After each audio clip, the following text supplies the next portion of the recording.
Hello viewers, logics इन accounts में आपका स्वागत है। आज हम क्या करेंगे? आज हम करेंगे डिसोल्यूशन ऑफ पार्टनरशिप में लेजर अकाउंट्स बनाने। ठीक है, क्वेश्चन करने से पहले दो बातें इंपॉर्टेंट। क्वेश्चन जब भी करना है पहले हमें लॉजिक्स पता होने चाहिए। आई एम श्योर आपने हमारा पुराना वीडियो देखा होगा, उसमें हमने सारे स्टेप्स बताए हैं विद रीजंस कि कौन सी चीज़ कहाँ लिखनी है, डिसोल्यूशन क्या होता है, ये सब कुछ हमने उसमें समझाया था। ठीक है, और उस वीडियो को देखने के बाद ही आज आपका वीडियो आपको आज का समझ में आएगा। क्वेश्चन आपके पास पीडीएफ के फॉर्म में अटैच्ड है नीचे। पहले क्वेश्चन देखेंगे, उसके बाद ही आप इसके सोल्यूशन को समझ सकते हैं। ठीक है, तो चलिए आइए क्वेश्चन को समराइज फॉर्म में मैं लिख के देती हूँ, बताती हूँ आपको। क्वेश्चन क्या लिखा है? X and Y are partners. So पहली एक चीज ये देखिए कि इस क्वेश्चन में प्रॉफिट शेयरिंग रेशियो नहीं गिवन है, नहीं है तो इक्वल है। ठीक है, तो एक्स एंड वाई दो पार्टनर्स हैं, उनकी प्रॉफिट शेयरिंग रेशियो कितनी है? इक्वल है। ठीक है, okay. They decided to dissolve their partnership form, right. और बैलेंस शीट हमको उस डेट को गिवन है, बैलेंस शीट है हमारे पास। तो और उसके बाद कुछ एडजस्टमेंट्स हैं कि जब एसेट्स वगैरह जो थी, लाइबिलिटीज थी, उनकी कैसे पेमेंट करी गई, क्योंकि डिसोल्यूशन का मतलब ही होता है डिसोल्यूशन ऑफ पार्टनरशिप फर्म का कि बिजनेस क्लोज किया जा रहा है। ठीक है, तो सबसे पहले जो हम अकाउंट बनाएंगे इसमें वो कौन सा है? Realisation account. तो आइए हम रियलाइजेशन अकाउंट बनाते हैं। रियलाइजेशन अकाउंट थोड़ा सा ऊपर से स्टार्ट करते हैं। Realisation account, all right. हमने अपने उस वीडियो में समझाया था कि रियलाइजेशन अकाउंट कैसे बनाना है। हम इसमें क्या करते हैं? हम इसके अंदर सारी एसेट्स और लाइबिलिटीज को ट्रांसफर करते हैं और उनकी सेल करते हैं, या जो लाइबिलिटीज की पेमेंट है वो सब करते हैं। फर्स्ट स्टेप, जैसा कि हमने अपने पुरानी वीडियो में बताया था, पहला स्टेप होता है आप उन सारी एसेट्स को ट्रांसफर कर दीजिए जो आपको लगता है कि हमें बेचनी है, बिक जाएंगी। ठीक है, तो नॉर्मली सभी एसेट्स होती हैं जो हम उम्मीद करते हैं बिक जाएगी। कौन सी नहीं करनी? जैसे कि हमने उस वीडियो में समझाया था, cash in hand, cash at bank, या कोई फिक्टिशियस एसेट्स। लेकिन गुडविल नहीं, गुडविल इसमें इंटेंजिबल एसेट की तरह माननी है, या पेटेंट्स हो गए, ये इंटेंजिबल एसेट्स मानने हैं। क्यों? क्योंकि हम ये मानकर चलते हैं कि हम जब बिजनेस की सेल करेंगे तो शायद ये भी किसी रेट में बिक जाए, ये हमारी एजम्पशन है। ठीक है, तो इस क्वेश्चन के हिसाब से देखिए, बैंक है, हम ट्रांसफर नहीं करेंगे। Land and building, investment, stock, BR, debtors, less provision दे रखा है तो प्रोविजन जो है क्रेडिट साइड में आ जाएगा। ठीक है, इक्विपमेंट्स, गुडविल, ये सारी एसेट्स को हम ट्रांसफर कर देंगे रियलाइजेशन अकाउंट के डेबिट साइड में। तो चलिए आइए ट्रांसफर करते हैं। हम सबसे पहले लिखेंगे टू लैंड एंड बिल्डिंग। अलग अलग नाम लिखने हैं अपने सारी एसेट्स के। ठीक है, land and building 40,000, investments, investment है 26,000 की। ठीक है, उसके बाद है स्टॉक, स्टॉक है 30,000 रुपीज का। हम क्या कर रहे हैं? बैलेंस शीट में जो एसेट्स गिवन है उनका अकाउंट क्लोज कर रहे हैं, उनको रियलाइजेशन में ट्रांसफर कर रहे हैं, यानी एंट्री हम कर रहे हैं basically realisation account debit to these assets. ठीक है, अच्छा ये हो गया। उसके बाद स्टॉक हमने कर दिया। देन नेक्स्ट क्या हमारे पास? BR, bill receivable. Bill receivable है कितने के? 4,000 रुपीज के। उसके बाद है डेटर्स, डेटर्स को ट्रांसफर किया। डेटर्स हैं 35,000 के और इसका प्रोविजन भी गिवन है, तो प्रोविजन कहाँ जाएगा? रियलाइजेशन की क्रेडिट में। ठीक है, उसको भी क्लोज करना है, तो क्रेडिट साइड में आपने लिखा by provision for doubtful debts. कितने का प्रोविजन है? 1,000। आप नेट अमाउंट 34 नहीं लिख सकते हो, ऐसे मत करना कि 34 लिख दो, क्योंकि उस केस में क्या होगा? प्रोविजन फॉर डाउटफुल डेट्स का अकाउंट क्लोज नहीं होगा, राइट। तो आप क्या करोगे? 1,000 यहां लिखोगे और 35,000 यहां लिखोगे, राइट। आगे इक्विपमेंट्स, इक्विपमेंट्स कितने के हैं? इक्विपमेंट्स हैं 70,000 के, उनको भी ट्रांसफर कर दीजिए। इक्विपमेंट्स कितने के? 70,000 के, राइट। इक्विपमेंट्स भी ट्रांसफर कर दिए। What else? गुडविल, गुडविल भी ट्रांसफर करनी है आपने। कितनी की गुडविल है? 11,000 रुपीज। ये हमने सारे एसेट्स को ट्रांसफर कर दिया, उनके अकाउंट क्लोज हो गए। बैंक एक बच गया, वो नहीं क्लोज होगा क्योंकि वो तो अभी आगे उसका हिसाब करना है। अब आइए लाइबिलिटी साइड में।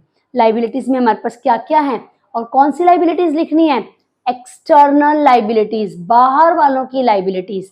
इसमें क्या क्या हमारे पास है? पहले है क्रेडिटर्स, क्रेडिटर्स को ट्रांसफर कीजिए। क्रेडिटर्स हैं 90,000 रुपीज के, ठीक है।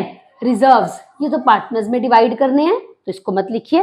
एक्स लोन, एक्स पार्टनर है तो उसका लोन नहीं आएगा, ठीक है। आगे वाइज वाइफ्स लोन, ये आउटसाइडर है, वाई पार्टनर है ना, वाई की वाइफ तो पार्टनर नहीं है तो उसको अलग से मानेंगे, आउटसाइडर मानेंगे। वाइज वाइफ्स लोन, एक्स का नहीं लिखा लेकिन वाई की वाइफ का लिखा, बिकॉज वाई की जो वाइफ है शी इज एन आउटसाइडर तो उसको हम लिखेंगे। जबकि एक्स पार्टनर है, पार्टनर का लोन नहीं आता, लेकिन अगर उसका स्पाउस है तो स्पाउस तो पार्टनर नहीं है ना उसका लोन आएगा, ठीक है। कैपिटल्स, ये तो नहीं आनी। इन्वेस्टमेंट फ्लक्चुएशन फंड, ये स्पेसिफिक फंड हो गया, ठीक है। मतलब फ्री रिजर्व्स को नहीं लिखना, वो सीधा पार्टनर्स में डिवाइड करना है। लेकिन इन्वेस्टमेंट फ्लक्चुएशन फंड क्योंकि इन्वेस्टमेंट पर बेस्ड है तो इसको यहाँ पे लिखा जाएगा investment fluctuation fund. Investment fluctuation fund कितने का है? 10,000 रुपीज का, ठीक है। तो हमने ये लाइबिलिटी साइड से भी लिख दी। हमने सारी एसेट्स ट्रांसफर कर दी, आउटसाइडर्स लाइबिलिटीज एंड उस टाइप के रिजर्व्स जो एसेट बेस्ड थे उनको भी हमने लिख दिया। आगे बढ़ते हैं। नेक्स्ट क्या है? अब इस डेट को जब डिसोल्यूशन हुआ फर्म का तो फर्म अपनी एसेट्स और लाइबिलिटीज को बेचेगी, एसेट्स को बेचेगी, लाइबिलिटीज की पेमेंट करेगी। उसके लिए हमारे पास इंफॉर्मेशन में क्या क्या है आइए।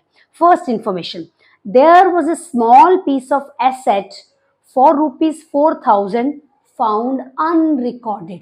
कोई एसेट थी, जब बिजनेस बंद हुआ चेक करा, कोई 4,000 रुपए की एसेट थी, वो अनरिकॉर्डेड, मतलब हमने उसको रिकॉर्ड नहीं करा हुआ था पहले। It could be sold for ₹3,400 only. अब इसको हमने बेच दिया और अब ये 3,400 की बिक गई। याद करिए, अनरिकॉर्डेड एसेट्स हो चाहे अनरिकॉर्डेड लाइबिलिटीज हो, आपने रियलाइजेशन में क्या लिखना है? कितने की पेमेंट हुई है, यानी एसेट कितने में बिकी है या लाइबिलिटीज की पेमेंट कितने में हुई है, बस वही अमाउंट। इसका गेन लॉस नहीं लिखना, वो ऑटोमेटिकली एडजस्ट हो जाता है। तो हम यहाँ पर क्रेडिट साइड में लिखेंगे बाय बैंक अकाउंट। इसके अंदर जो जो एसेट्स बेची है ना, हम इसके इनर कॉलम में लिखते जाएंगे। सबसे पहले हमने बेची है unrecorded asset. Unrecorded asset, unrecorded asset को हमने बेचा है कितने में? 4,000 रुपए में। वो लिख दिया, इनर कॉलम में लिखा, ठीक है। ये बैंक है, इसके अंदर हमने क्या क्या बेचा है वो हम लिख रहे हैं। आगे क्या लिखा है? Creditors worth ₹15,000 took equipments of ₹14,500 in full settlement.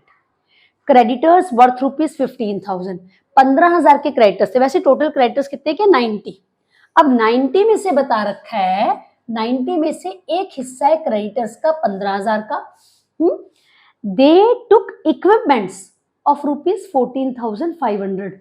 उन्होंने 14,500 में इक्विपमेंट्स ले लिए इन फुल सेटलमेंट। मतलब हमारे उन्होंने जो इक्विपमेंट्स का एक हिस्सा ले लिया 14,500 रुपीज में, और कह दिया फुल सेटलमेंट के हमारा हिसाब हो गया। तो आपको याद होगा, हमने उस अपनी पुरानी वीडियो में बताया है कि जो इससे पहले वीडियो है कि अगर कोई लाइबिलिटी ही किसी एसेट को ले ले फुल सेटलमेंट में, उसको रियलाइजेशन में नहीं लिखना, उसकी एंट्री नहीं करनी। तो अब ना तो आप क्रेडिट, जो इक्विपमेंट्स आपके गए हैं जो हमने उनको दिए हैं, ना तो आप उनकी सेल लिखोगे, ना ही आप इन क्रेडिटर्स का हिसाब रखोगे, मैं इनके लिखोगे, ठीक है। अब आपके पास रिमेनिंग क्रेडिटर्स कितने के बच गए हैं? रिमेनिंग क्रेडिटर्स बच के 75,000 रुपीज के। क्या लिखा है क्वेश्चन में? क्वेश्चन कहता है remaining creditors allowed a discount of 10%। बाकी के क्रेडिटर्स ने हमें 10% का डिस्काउंट दे दिया। क्या मतलब है इसका? जो 75,000 के क्रेडिटर्स थे उन्होंने कहा कि चलो 10% कम पैसे दे दो, तो मतलब हमने उनको कितना दिया, 7500 देना था, उसमें से हमने 75,000 देना था, उसमें से उन्होंने कहा 7500 कम दे दो, मैंने इसका 10% कैलकुलेट किया, इतने पैसे हमने उनको दे दिए। तो हम क्या करेंगे डेबिट साइड में, क्योंकि लाइबिलिटीज की पेमेंट डेबिट साइड में होती है, तो लाइबिलिटी साइड में आप लिखोगे टू बैंक अकाउंट, इसके अंडर आप लिखोगे क्रेडिटर्स। क्रेडिटर्स को कितने दिए, 67,500, ये मैंने माइनस करा तो ये निकल आया 67,500, इतने पैसे हमने क्रेडिटर्स को दे दिए। ठीक है, आगे बढ़ते हैं। Why paid the realization expenses of ₹10,000 out of his pockets? मतलब है तो आपको याद होगा ना, हमने कहा था कि एक्सपेंसेस जो है वो करना किसकी ड्यूटी बनती है, फर्म की बनती है। ये क्वेश्चन क्या कहता है, क्वेश्चन कह रहा है Y paid the realisation expenses of ₹10,000 out of his pockets, अपनी पॉकेट से उसने 10,000 रुपए दे दिए। आगे पढ़ते हैं क्वेश्चन को, आगे स्टेटमेंट पढ़ते हैं। He was to get remuneration of ₹12,000 for completing dissolution formalities. उसको ना he was to get मतलब फर्म कह रही है कि उसको डिसोल्यूशन का काम करने के बदले में फर्म 12,000 रुपए देगी, और आगे लिखा है and he was made responsible for all expenses. उसको कहा गया कि खर्चे कर दे, तुम्हारी जिम्मेवारी, हम तुमको 12,000 देंगे। उसने 10,000 खर्चा करा, अपनी पॉकेट से करा, तो जो उसने अपनी पॉकेट से करा हमें उससे कोई मतलब नहीं है, क्योंकि हम जो अकाउंट बना रहे हैं हम किसके बना रहे हैं, हम फर्म के अकाउंट बना रहे हैं। तो उसने अपने घर से करा, हाँ जो 12,000 रुपए फर्म ने उसको देने हैं वो फर्म अपना खर्चा मानेगी। तो हम क्या करेंगे रियलाइजेशन के डेबिट में हम लिखेंगे टू वाइज कैपिटल, और ब्रैकेट में आप लिख दो एक्सपेंसेस, जो रेम्यूनरेशन हम उसको दे रहे हैं, हम कितने की रेम्यूनरेशन दे रहे हैं, 12,000 रुपीज की। ठीक है, ओके आगे बढ़ते हैं। Y agreed to pay off his wife's loan, Y कह रहा है कि मैं अपनी वाइफ का लोन भी दे दूंगा। वाई की वाइफ का लोन कितना था, 5,000 का था, वो कह रहा है कि मैं पे कर दूंगा। तो यानी फर्म क्या करेगी, फर्म वाई को पे कर देगी। ठीक है, तो ये भी वाई के अंडर ही आ जाएगा। वहां पर हम लिख देंगे टू वाइज कैपिटल, और ब्रैकेट में आप लिख दोगे वाइफ्स लोन। वाइफ्स लोन कितने का, 5,000 रुपए का। ठीक है, 5,000 का लोन फर्म वाई को दे देगी, वाई की कैपिटल में चला जाएगा, और 12,000 रुपए उसकी जो रेम्यूनरेशन के पे करने हैं वो भी हो गया। ठीक है, आगे बढ़ते हैं। आगे क्या लिखा है, X is ready to accept ₹5,500 in full settlement of his loan. जब देखिए बैलेंस शीट में कि एक्स को हम फर्म ने कितने पैसे देने हैं, एक्स का लोन है 6,000 रुपए का लाइबिलिटी साइड में, मतलब फर्म ने उससे 6,000 रुपए का लोन ले रखा है। अब वो कहता है कि वो अपने लोन के बदले में 5,500 लेने को तैयार है, राइट? वो अपने लोन के बदले में 5,500 रुपीज लेने को तैयार है। तो हमने देने 6,000 है, वो 5,500 लेने को तैयार है। इसका मतलब क्या हुआ कि यहाँ पर भी 500 रुपए का गेन हो गया। तो गेन हो गया, जैसा कि हमने कहा था रियलाइजेशन नॉमिनल अकाउंट है तो गेन क्रेडिट साइड में आएगा। क्रेडिट साइड में हमने लिख दिया क्या लिखा, एक्स का लोन है ना, तो एक्स लोन अकाउंट 500, सिर्फ 500 रुपए लिखने हैं, ये पार्टनर के लोन के लिए जो फर्म उसको कम दे रही है। ठीक, आगे बढ़ते हैं। अब नेक्स्ट और एडजस्टमेंट्स क्या लिखी हैं, remaining equipments were sold for ₹50,000। बाकी के इक्विपमेंट्स याद है ना, इक्विपमेंट 70,000 के थे, कुछ आपने 14,500 के दे दिए थे, बाकी के जितने भी इक्विपमेंट्स थे 50,000 में बिके। तो इसको बैंक के अंडर लिखते चलिए ऐसे, इसलिए मैंने जगह छोड़ती ताकि यहाँ सारी एसेट्स एक साथ आ जाएंगी, कन्वीनियंट हो जाएगा आपके लिए। तो यहाँ पर लिख दो इक्विपमेंट्स। इक्विपमेंट्स कितने के, 50,000 रुपीज के इक्विपमेंट्स बेचे। आगे land and building was sold at 300% of its book value। Land and building 300% में बिकी है। लैंड एंड बिल्डिंग की बुक में वैल्यू देखो कितनी रखी है बैलेंस शीट में, 40,000। 300% का मतलब है 3 टाइम्स पर बिकी है, तो 40 का मैंने 3 करा 1,20,000। तो लैंड एंड बिल्डिंग जो है वो 1,20,000 में बिक गए। ठीक है, आगे बढ़ते हैं। Stock was taken over bye x at its book value. X कह रहा है मुझे स्टॉक दे दो at its book value. Book value मतलब कितने का था, 30,000 का था वो। बुक वैल्यू मतलब जो वैल्यू बैलेंस शीट में गिवन है, 30,000 का वो स्टॉक लेने को तैयार है। तो इसको एक्स के कैपिटल में लेकर जाना है, क्योंकि फॉर्म एक्स के कैपिटल से पैसे काटेगी। ब्रैकेट में लिखते जाइए, आपके लिए कन्वीनियंट हो जाएगा। कितने में बेच लिया उसने, बुक वैल्यू पे लिया, यानी कितना है बुक वैल्यू, 30,000। 30,000 में उसने स्टॉक ले लिया। Next, all debtors proved good. All debtors proved good, इसका क्या मतलब है? इसका मतलब ये है कि सारे डेटर्स गुड हैं। गुड का क्या मतलब, वो पैसे देंगे। तो डेटर्स हैं कितने के, 35,000 के। हमने 1,000 रुपए का प्रोविजन सोचा हुआ था ये समझ के कि शायद हमें पैसे ना मिले, बट क्वेश्चन कह रहा है प्रूव्ड गुड, सभी पैसे देंगे, सभी पैसे देंगे। इसका मतलब डेटर से आपको पूरे पैसे मिल गए।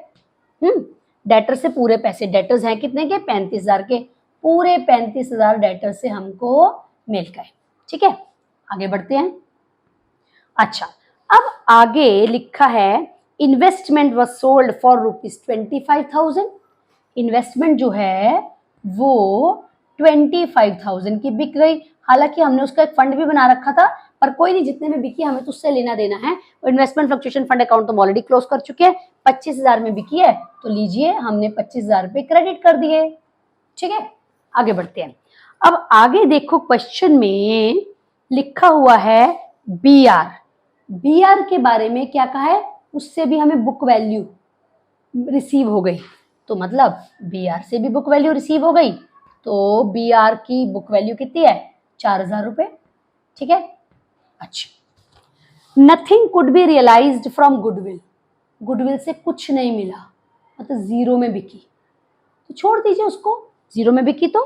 ठीक है, अब इसके बाद आप क्या करिए, चेक कर लीजिए कि सारी एसेट्स की सेल हो चुकी है, चाहे सेल हो, चाहे पार्टनर ने ली हो, चाहे क्रेडिटर ने ली हो। इसी तरीके से लाइबिलिटीज चेक करिए कि सबकी पेमेंट हो चुकी है, ये चेक करो। देखो, लैंड एंड बिल्डिंग बता दिया, इन्वेस्टमेंट बता दिया, स्टॉक बता दिया, बीआर बता दिया, इक्विपमेंट्स बता दिया, डेटर्स बता दिए, गुडविल के बारे में कह दिया कुछ नहीं मिला, तो कुछ नहीं मिला तो खत्म कर दिया हमने। ऐसे ही देखो, प्रोविजन फॉर डाउटफुल डेट्स का तो अकाउंट ही क्लोज करना था, क्रेडिटर्स की पेमेंट हो गई, वाई की वाइफ की लोन हो गई, आईएफएफ की भी हमें कुछ नहीं करना था। तो कुल मिलाकर चेक करिए कि हमें एसेट्स बेचकर कुल मिला के कितने पैसे मिल गए। तो आइए चेक करते हैं। 25 और 35, 60, 60 और 50, 60 और 50, 1 10, 2 10, 2 30, 2,38,000, 2,38,000। एक बार कंफर्म और कर लेते हैं। 4 और 10 14, 4 18, 1 6 2 8, 8 और 10 28, सॉरी 18, 1 6 2 8, 8 और 3 11 और 2 13, 1 ठीक है। और यहाँ तो बस एक ही पेमेंट है, 67,500। अब हम क्या करेंगे, अब हम पता करते हैं इस पूरे प्रोसेस में कितने का गेन या लॉस हुआ। उसके लिए क्या करना है, रफ में कैलकुलेशन करनी है। लाइबिलिटीज का टोटल, डेबिट साइड का टोटल चेक करिए, क्रेडिट का रफ में चेक करिए। तो आइए चेक करते हैं डेबिट का टोटल एंड क्रेडिट का टोटल। तो डेबिट का कितना टोटल है देखते हैं। डेबिट का टोटल है, ये आ रहा है 500, थर्ड डिजिट 500। ठीक है, ओके।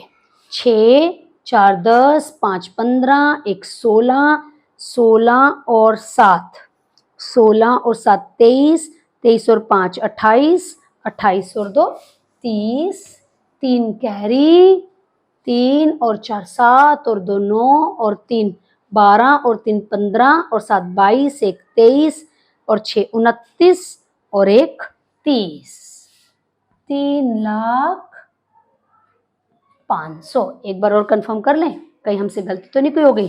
500 तो ये आ गया, ठीक है ना। उसके बाद 4 6 10, 5 15, 1 16, 16 और 7 23 और 23 और 7 30, 3 कैरी, 3, 1 4, 6 10, 11, 7 18 और 3 21 और 3 24 और 2 26 और 4 30। ठीक है, 3,05,000। कैलकुलेशन आप खुद भी चेक कर सकते हैं एक बारी। हाँ, क्रेडिट का टोटल देखते हैं अभी। क्रेडिट का टोटल कितना है? क्रेडिट का टोटल है 3 टाइम्स, ये हो गई जीरोस, और इधर हमारे पास क्या है? 1 और 5 6 6 नहीं सॉरी, यहाँ पर भी 500 है लास्ट में। हाँ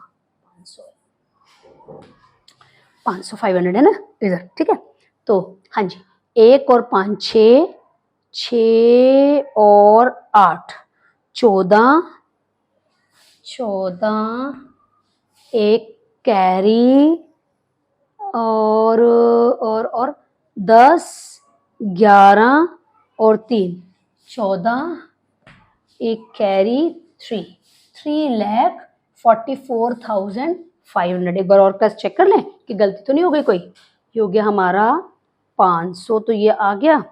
फोर्थ डिजिट चेक करते हैं। 8 और 5 13 और 1 14, 4 1 कैरी, 5 4 और 3 7 और 1 8 और 9। ये तो गड़बड़ हो गई ना, एक बार दोबारा चेक कर लेते हैं। एक बार दोबारा देखते हैं। हो गया 90,000 और 10,000, 1 लाख तो ये बन गया। 1 लाख 3,38,000 तो ये हो गया। ठीक है, ये ले लिया मैंने, ये ले लिया, ये ले लिया। 3,38,000 3,38,000 और 30 और 5 35 और 1 36, है ना? 36,500 और हो गया 30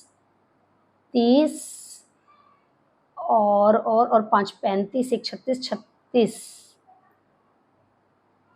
36,500, है ना? देखिए, इसीलिए आपको सजेस्ट किया जाता है कि हमेशा क्रॉस चेक करना ज़रूरी है। 3,74,500 में फिर भी आपको सजेस्ट ये कहा जाएगा कि प्लीज़ आप एक बार खुद भी क्रॉस चेक कर लीजिएगा टोटल। ठीक है, अब हम इसको माइनस करेंगे, तो माइनस करके हमारा कितना क्रेडिट साइड बड़ी आ रही है। क्रेडिट साइड बड़ी आ रही है तो इसका मतलब प्रॉफिट हुआ, है ना, गेन हो गया। तो क्रेडिट का टोटल दोनों तरफ लिखो 3,74,500, उसमें से डेबिट का टोटल करा माइनस 3,74,500, दोनों तरफ लिखा, माइनस करा तो आ गया 74,000। इसको एक्स और वाई में डिवाइड करो। To partners capital account, bracket में चाहे तो गेन लिख दीजिए। गेन एक्स और वाई दोनों में डिवाइड कर दो, कितना? 37,000 एंड 37,000। ठीक है, 37,000 का गेन दोनों को मिल गया, क्योंकि प्रॉफिट शेयरिंग रेशो इक्वल है।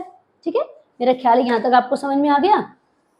अब हम क्या करेंगे? अब हम बनाएंगे पार्टनर्स कैपिटल अकाउंट, ये पता करने के लिए कि फर्म ने फाइनली उनको कितनी पेमेंट करनी है। ठीक है, तो आइए पार्टनर्स कैपिटल अकाउंट बनाते हैं। पार्टनर्स कैपिटल अकाउंट, 2 पार्टनर्स हैं तो दोनों के अकाउंट बनेंगे। हमारे पास स्पेस थोड़ा सा ऐसे है, तो आई एम श्योर आप समझ लोगे पॉइंट्स को। एक्स वाई, ठीक है, ओके। कैसे? स्टेप्स वही होते हैं। सबसे पहले क्या करना है? सबसे पहले लिखने हैं इनके ओपनिंग बैलेंसेस 80,000 एंड 60,000। तो क्रेडिट साइड में आपने लिखा बैलेंस ब्रॉट डाउन, एक्स में लिखा 80,000 और वाई में लिखा 60,000। ठीक है, इसके बाद क्या करना है? इसके बाद चेक करो कोई रिजर्व्स, फ्री रिजर्व्स थे। हाँ, इस क्वेश्चन में 10,000 रुपए के फ्री रिजर्व्स हैं। इक्वल प्रॉफिट शेयरिंग रेशियो है तो इक्वली बटेंगे, यानी कहने का मतलब है 5,000 किस नाम से लिखा? ये है क्या? रिजर्व्स। ओके, रिजर्व्स लिख दिया हमने। What else? कोई फिक्टिशियस एसेट जैसे कि P&L या कोई सस्पेंस या कोई किसी पार्टनर का नेगेटिव कैपिटल बैलेंस, या फिर नॉर्मली इस तरीके के होते डेफर्ड रेवेन्यू एक्सपेंडिचर। नहीं, इस क्वेश्चन में नहीं है। बट व्यूअर्स कंफ्यूज नहीं करना, गुडविल को हमने इनटेंजिबल एसेट माना है, देयरफॉर उसको हमने एसेट की तरह लिखा है, फिक्टिशियस एसेट की तरह नहीं लिखा। व्हाट नेक्स्ट, रियलाइजेशन का गेन या लॉस, इसमें 37,000 का गेन आया है तो क्रेडिट साइड में हमने लिखा बाय रियलाइजेशन अकाउंट, ब्रैकेट में मेंशन कर दीजिए गेन कितने का, 37,000 एंड 37,000, ठीक है, ये ले लिया। What next, the next is any asset और liability taken over by partner.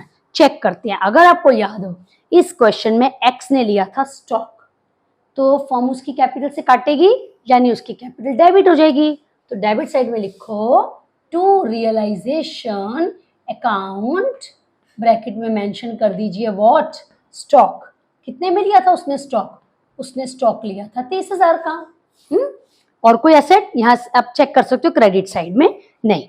What next, the next is any liability taken by partner, assume bye partners. हाँ, इस क्वेश्चन में 5,000 रुपए का वाई का वाइफ का लोन था जो वाई लेने को तैयार है, तो क्रेडिट साइड में लिखोगे, क्योंकि जब कोई पार्टनर एसेट लेता है तो डेबिट और लाइबिलिटी लेता है तो क्रेडिट। तो by realisation account wife's loan, उसने वाइफ का लोन कितने में लिया था, वाई ने 5,000 में, ठीक है, आपने ये लिखा। व्हाट नेक्स्ट, इस क्वेश्चन में 12,000 रुपए की रेम्यूनरेशन भी तो देनी है वाई को, हाँ, वो भी वाई के कैपिटल में क्रेडिट में लिख दी जाएगी, 12,000 रुपए रियलाइजेशन के नाम से, ब्रैकेट में मेंशन कर दो रेम्यूनरेशन, कैलो एक्सपेंसेस, जैसा भी क्वेश्चन में जो वर्ड है वो क्या, ठीक है। हमने क्या लिखा, हमने ओपनिंग बैलेंस लिख दिए, रिजर्व्स लिख दिए, फिक्टिशियस एसेट नहीं थे, एसेट लाइबिलिटीज लिख दी, रियलाइजेशन का गेन लॉस लिखा। पता करो फाइनली फर्म ने एक्स और वाई को कितने पैसे देने हैं। चल, यहाँ पर लिखा टू बैंक अकाउंट, बैंक आएगा, बैलेंस कैरिड ऑन मत लिख दीजिएगा, बिजनेस क्लोज हो रहा है, ठीक है, ओके। क्रेडिट का टोटल चेक करते हैं, 80 और 30, एक 10, एक 15, एक 22, तो एक्स का क्रेडिट का टोटल आ रहा है 1,22,000। एक बार और क्रॉस चेक कर ले, 5 7 12, 9 3 12, ठीक है। वाई का भी चेक करिए, 60 और ये हो गया 10 70, 80 82 और 7 89 प्लस 30 यानी कि 1,29,000। एक बार और क्रॉस चेक कर लेंगे, गलती तो नहीं हो गई। 5 7 12, 12 5 17, 17 2 19, 1 7 3 10 और 1 12, ठीक है। आपसे रिक्वेस्ट है कि आप भी साथ साथ कैलकुलेशन चेक करते जाइए। अब 1,22,000 में से 30,000 माइनस करें तो कितना निकला, 92,000, और वाई का कितना आया, 1,29,000, यानी फर्म ने एक्स को 92,000 रुपीज देने हैं और वाई को 1,29,000 देने हैं, ठीक है। What next, the next is bank account. बीच में एक अकाउंट और बनेगा इसमें, एक्स का लोन अकाउंट, तो मैं छोटा सा इस कॉर्नर में बना दूं, एक्स लोन अकाउंट। कभी कभी क्वेश्चन में ना पार्टनर का लोन अकाउंट भी पूछ लेते हैं, तो आपको आना चाहिए। लाइबिलिटी है फर्म के लिए, ओपनिंग बैलेंस क्रेडिट साइड में आएगा, बाय बैलेंस ब्रॉट डाउन। कितने का लोन था एक्स का, 6,000, राइट। वो कहता है वो अपने लोन के बदले में, क्वेश्चन में लिखा था 5,500 लेने को तैयार है, तो टू बैंक अकाउंट कितना, 5,500, 500 का गेन हो गया था जिसको हमने रियलाइजेशन में क्रेडिट किया था, यहाँ पर डेबिट हो गया टू रियलाइजेशन अकाउंट, और ये अकाउंट भी हो गया क्लोज, राइट। लास्ट अकाउंट जो बनेगा वो कौन सा होगा, बैंक अकाउंट। बैंक अकाउंट से हमें ये पता चल जाएगा कि एक तो कि फाइनली आप चेक करोगे, देखोगे कि फर्म के पास कुछ भी नहीं बचा, सारी एसेट्स की सेल करके जो पैसा आया उससे लाइबिलिटीज की पेमेंट कर दी, पार्टनर के लोन की पेमेंट कर दी, जो बचा वो पार्टनर्स में बांट दिया, तो बैलेंस हमारा बैंक का इक्वल हो जाएगा अगर कोई गलती कैलकुलेशन में नहीं हुई या कोई और गलती नहीं हुई। बैंक का ओपनिंग बैलेंस चेक कीजिए, 46,000, to balance brought down 46,000, right. अब ये चेक करिए कि फर्म को पैसा आया कहां से।